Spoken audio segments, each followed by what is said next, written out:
A few things on my mind today, so let's just get right into it. Number one is my son was talking. He opened the door for the dog because the dog often rides in the car with us to school. And he opened the door and he said something like, "Here, Yogi, I'm opening the door." And I said, "Oh, it's just like when a man opens the door for a lady." And then I said to him, you should always open the door for a lady. And then he said, "Oh, but girls want to be 50-50 and equal nowadays." And then I had to have this little chat to him about chivalry and how it's very, it's like a nice, polite thing to do to open the car door or the door for all the ladies. And I reminded him that his dad always used to do it for me, and my current partner now does it for me. And it's not about, and I also explained to him that to me, it's not about 50-50, as in we divide the labor, we divide the money, we divide, at least I don't want that. I've never wanted this 50-50 because men and women are not the same. We are not equal. It's just we physically, mentally, emotionally, spiritually, we are different creatures. So to me, 50-50 is bullshit and should go out the window. To me, a successful relationship is 100%, 100%, which means you each give 100% of your abilities, your gifts, your love, your effort, but that will come in different forms. And I actually heard that from a man. A friend of mine had this new partner, and this guy said to me, a successful relationship is not 50-50, it's 100-100. And I was blown away. And apparently, according to my friend, this guy is the best guy she's ever dated. In fact, I think they're married now, I don't know. But he treats her so well, he is so kind to her. And the guy I'm with now, it's the same vibe. We each give according to what we can. It's not 50-50, it's 100-100. And on the days where he's only got 20% capacity and he gives that 20%, that's his 100. Because on that day, I may have far more capacity and then I'm giving more, but that's my 100 on that day. And then it switches. And this is what people need to get into their heads. It's not a competition. When you're in a relationship, you shouldn't be competing with your partner. And scorekeeping, it's not about keeping score. It's not you did that, I do that, I paid this, you pay that, I took out the trash, you washed the dishes, I cooked, you clean, you shop, I do. Stop keeping score. Ugh, please. How is that love? How is that love? Anyway, so I was just saying to my son, men and women are not equal. And yes, women are wanting that because they have been sort of suppressed. And then he mentioned that on the internet, there's these women who say, oh, that they would be quite happy to live without men. But when you interview men, they don't want to live without women. And I said to him, I can understand, my boy, because I think these women are obviously speaking out of hurt. They've been hurt by men. And so they're saying they want to live without men. And then I tried to explain to him, how do you explain to a 14-year-old boy the nuances of what goes on in the world, in relationships with men and women? And I said to him, like, I personally don't want to live without men. I think men are great. And of course I do. I'm raising one, and he is the best thing since sliced bread. He is, in fact, so far, he is my favorite human being in terms of, because he's young and innocent and pure. He's such a good, kind, sweet little boy. And so to me, it's not, you can't say, I want to live without men, all men are this, all men are that. That's not how it goes, because it's case by case, individual by individual, person by person. And we lose sight of that when we just blanket statement things. You cannot blanket statement things. And you cannot, yes, I understand that those women who are saying that have probably been deeply hurt, probably physically, emotionally, mentally, financially, in all the ways abused. They probably are reeling from mistreatment. And the truth is, and I've said it before, we are the weaker, physically weaker sex. So physically, we don't stand a chance. We never will. And I think it's ridiculous for men to hold that over us, because what are you going to prove? It's like me abusing a dog, an animal. An animal like my little dog, he's small, he's weak, he's never going to stand a chance. I could beat him to a pulp. And sure, I can say, look at me, I'm so big, I'm dominating this creature, I'm in charge. What would that prove? I wouldn't do it. I would never do that. So I think anything that's physically stronger than something else, so the men that abuse women are obviously they've been mistreated. There's something psychologically not well. I don't want to get into all that because I'm trying to keep the conversation here positive. But the positive thing is that I hope I'm explaining things correctly to my son, that he, as a man in this world, he has the duty, in a way, I suppose you could say, to look after all the women in his life. Not that he needs to look after me financially when he's older, but to look after us, as in open the car doors, be gracious, be chivalrous, because you are there as the protector. You are there as the, yes, and most men should be the provider. Not, again, it's not about we want to just grab all your money. It's the men want to look after the woman in their lives because they understand that we need looking after, because we are the vulnerable sex and we are the child bearers and we raise everyone. We raise the people on this planet. We do. We birth the next generation. And I know we need you guys to do it as well. It's not alone. But you know what I mean? There's a sense of you respect each other. And women should respect men just as equally. I get that. It's equal respect, but it's not 50-50. It's 100-100 in your abilities and what you can give. And what a woman gives is very, very, very different to what a man can give, obviously. I mean, duh. But what we give should never, ever be undervalued either. And we should teach men to value the gifts that women bring, just as we should teach women to value the gifts that men bring. And at the end of the day, I wish the conversation could be about people. Because when you see a human being, as a person, and you judge them on who they are as a person, that is what counts. You know, whether man or woman, is this person moral, ethical, good, kind? Not saying they're always going to get it right. No one is right all the time. We all make mistakes. We all have stupid opinions from time to time. I do. Sometimes I've thought back on things. I'm like, okay, that was the wrong thing, or I shouldn't have said that, or I acted in a wrong way, or I had the wrong idea, or I thought I was doing the right thing and it was actually the wrong thing. So obviously give each other grace, but I would like to raise a man who respects everybody, all people, all creatures, all life forms, pets, animals, birds, butterflies, flowers, plants, trees, the works. And that is where the conversation really needs to go. It's not just men and women and the women that don't want to live with men and want to just shut men out and be without men. That's also their right to think that, say that, feel that. That's fine. Let them have their thoughts on that. That's fine. I am not in the business, and I think no one should be in the business of trying to fix, rehabilitate, change, whatever, grow up other people. It's my job is to grow up my son, and that is it. That is the only person I need to emotionally rescue, fix, rehabilitate, change, evolve, and grow up. He is my responsibility. But everyone else in the world, it's not. It really isn't.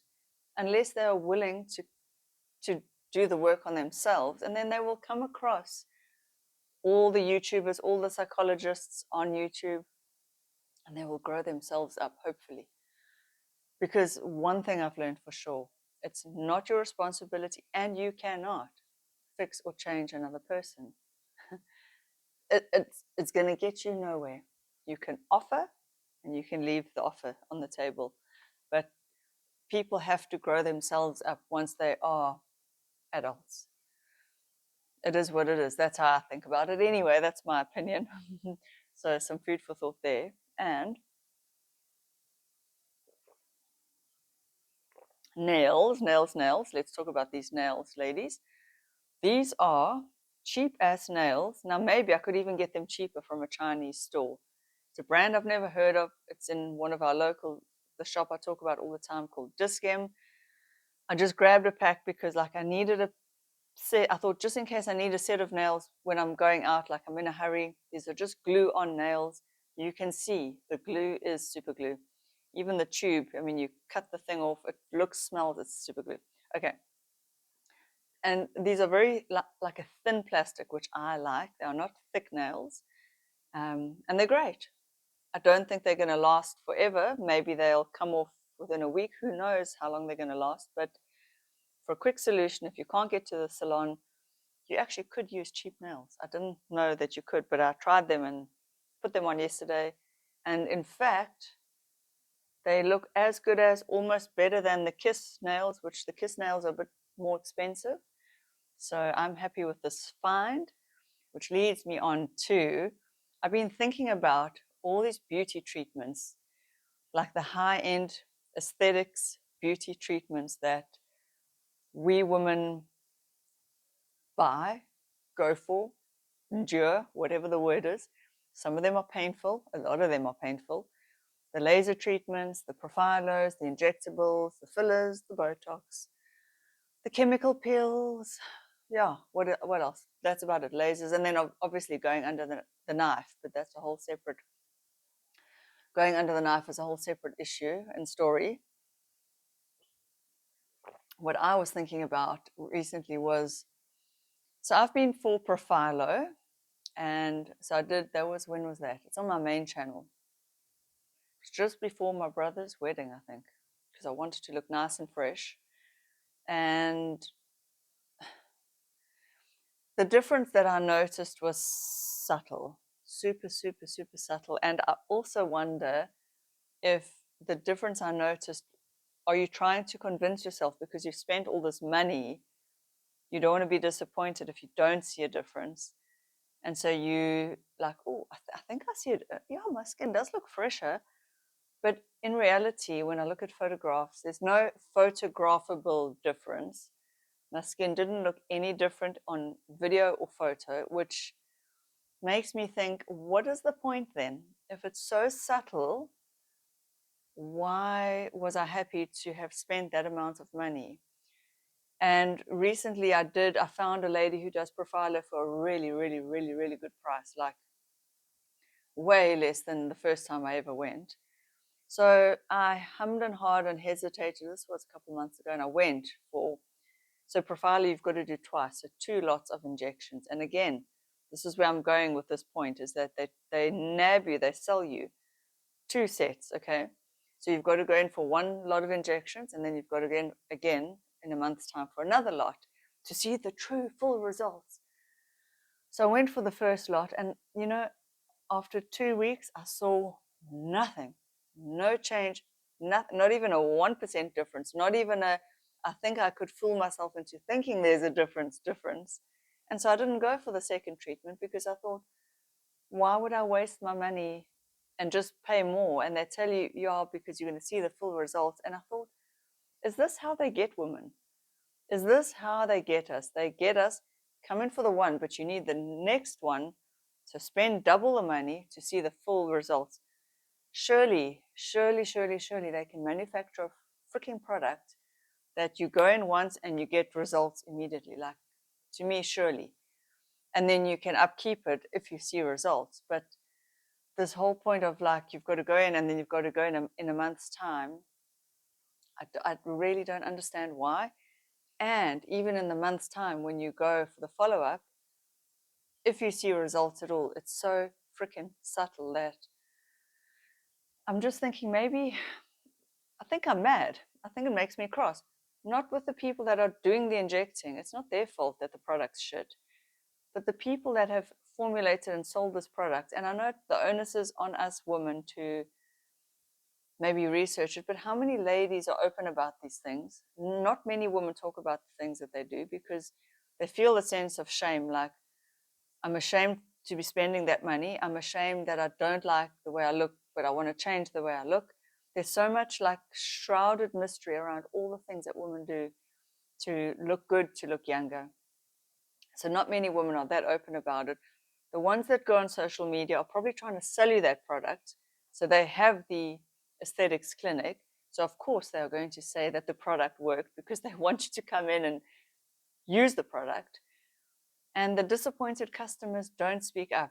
And I wish more of them would, because to be very honest, I think Profhilo is a bit of a, I don't know if I could say scam, but a bit of a sham, meaning subpar results. And ladies, are we going to waste our money on subpar products?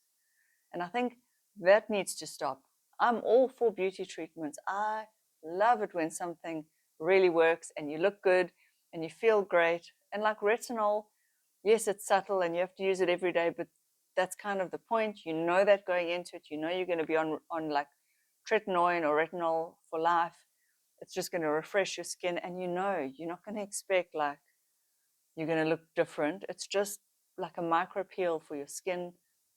You expect it, you know what it is, but it is worth it. Do you see what I'm saying? If you knew going in that this is not going to change dramatically your face, but they do, they promise the earth, they promise, wow, you're going to look younger and fresher and more relaxed and more revitalized and blah, blah, blah bullshit.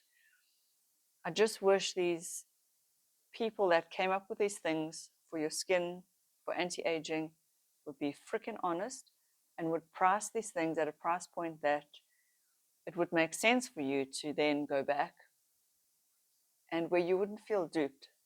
Anyway, that's my rant for the day, because I was just thinking about it and thinking, how many women have wasted money on Profhilo and felt like it didn't work and like it was a waste of money?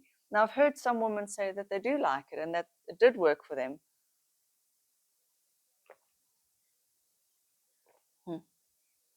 And again, I'm not saying it doesn't work, but I'm saying if the result is so subtle, why are we paying these high-end prices for such a subtle result? Do you see where I'm going with that? Like, to me, if it's so subtle, it should be a couple hundred rands, not a couple thousand rands.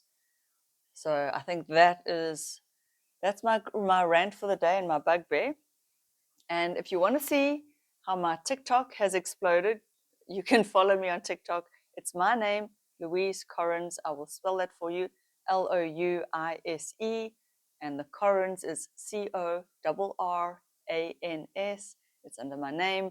So the TikTok about the quality of food at the local restaurant here, that's nearly on 250,000 views, which for me is viral. It's not viral, but for me it is.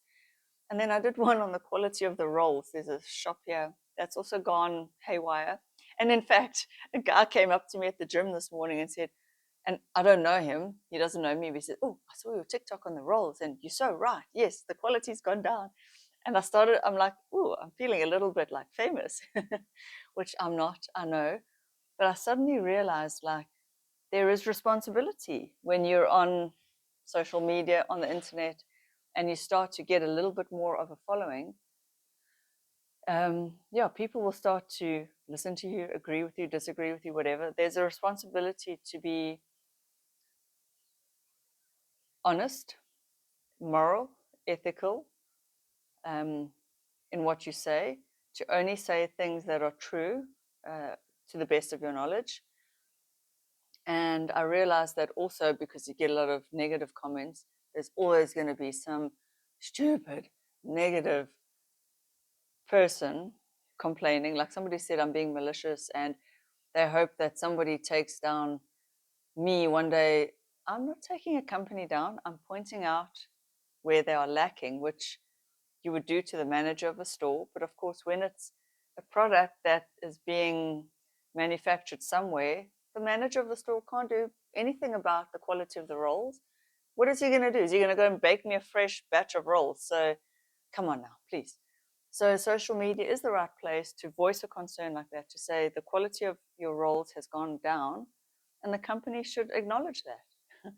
So I hate defending myself, but I have to sometimes. But anyway, that's what's on my mind today, right here in sunny South Africa.